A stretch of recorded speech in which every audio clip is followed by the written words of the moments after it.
between now and midday. But for the moment, a slight change of tack this morning before we get back to cup analysis. Rock fishermen are being urged to fish in pairs, and indeed wear life jackets. It's a big deal. It is a major deal. It comes as the search continues for 29-year-old Shane McLaughlin, who disappeared while fishing on the rocks at slope points near Bluff on Sunday. To discuss further, I'm joined by Water Safety Chief Executive Jonty Mills. Jonty, a very good morning to you. Good morning, Brian. How are you? Yeah, look very well, Jonty, and look, in a horrible situation here. Just broad terms, how often we hear these stories from time to time. How often are we seeing rock fishermen get into trouble? Yeah, look, it's becoming an increasing concern for us, and rock fishing in itself is an increasingly popular, recreational pastime, particularly out around the Auckland region with new immigrants. So certainly it's a concern, and there's some safety messages that we need to get out there for all these people. I mean, let's strip it right back. What are the big dangers for them? Well, I think our waters are really unpredictable, and people need to be prepared and know those local conditions and the potential dangers. And we would, really strongly recommend that people don't go alone, that they go with someone else, and wear some type of flotation device, preferably a life jacket. As I say, those waters off the rocks can be really unpredictable. Does it seem to be more of a issue prevalent in New Zealand, considering our geography, or are there other models sort of overseas that you look at and say, okay, we're not alone in this? Well, we're not alone, but our waters, as I say, are very different than a lot of other parts of the world. We're a coastal nation. Obviously, we've got quite unpredictable waters. Our waters are predominantly colder than most other parts of the world as well. So there's a lot of factors that make rock fishing in New Zealand a bit more dangerous than other parts of the world. But it is still a popular pastime, and if people take the right measures, then it's certainly something that we'd encourage people to do. You mentioned that new immigrants, it's something of an issue for them. Are we talking here an issue with inexperience?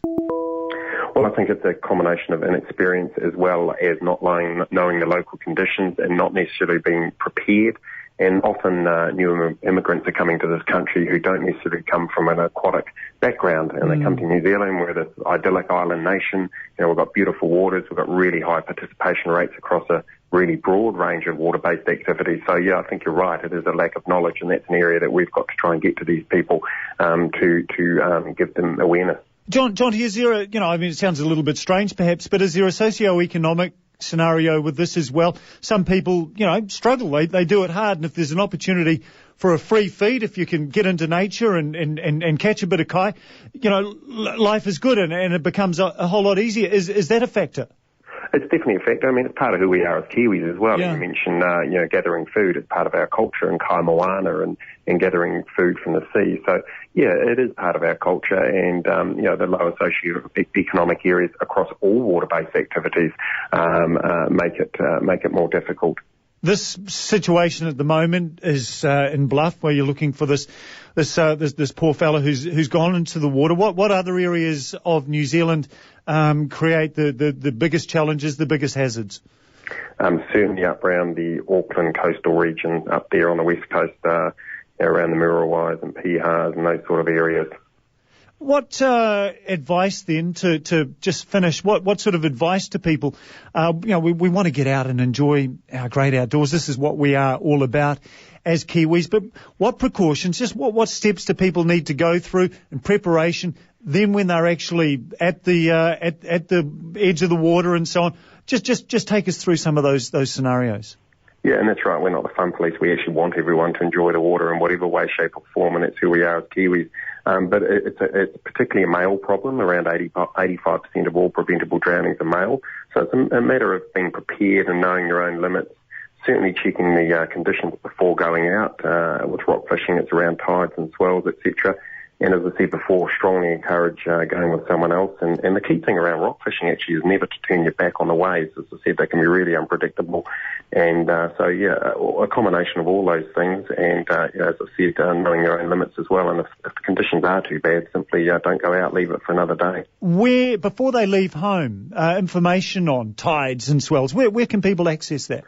That's right. There's a lot of information around checking the conditions, the tides, the swells, and the weather. So the Met Service is a good one, as well as a number of marine websites which will give that information. So there's certainly online tools that people can search to check those conditions, and obviously check with locals as well as another positive area. Local conditions for local people. They're certainly knowledgeable in those areas. This is sort of one area of many under your umbrella of water safety in New Zealand, Jonty, and I just wonder, are enough New Zealanders learning to swim these days? What are numbers like compared with, say, 15, 20 years ago? Yeah, look, that's the grassroots. That's where it starts. You're learning to swim, but also learning those kind of broad foundational life skills in the water.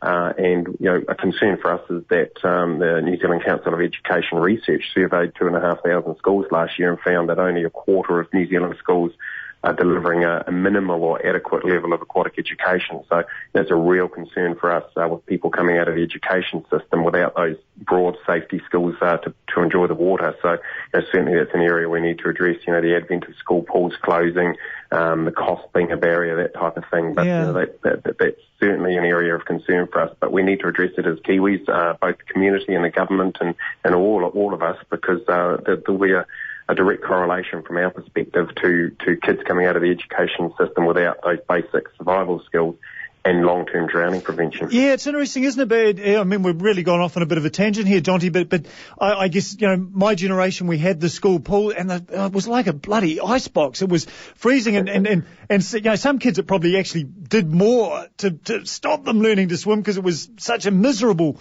scenario for them. And then you combine that with perhaps the cost now for schools and the way schools are run. Having their own pools, it's just too damned hard for schools now. So you've got some real challenges there. Yeah, look, we have, and about 70% of our funding goes into what we call Water Skills for Life, which is teaching those aquatic skills to 5 to 13-year-olds. Because, like you say, a lot of the pools are closing. They're of the era. We know of about 156 that have closed in the last 5 years. Wow. And, they're older. They need maintenance. A lot of pressure on schools for costs, etc., things like that.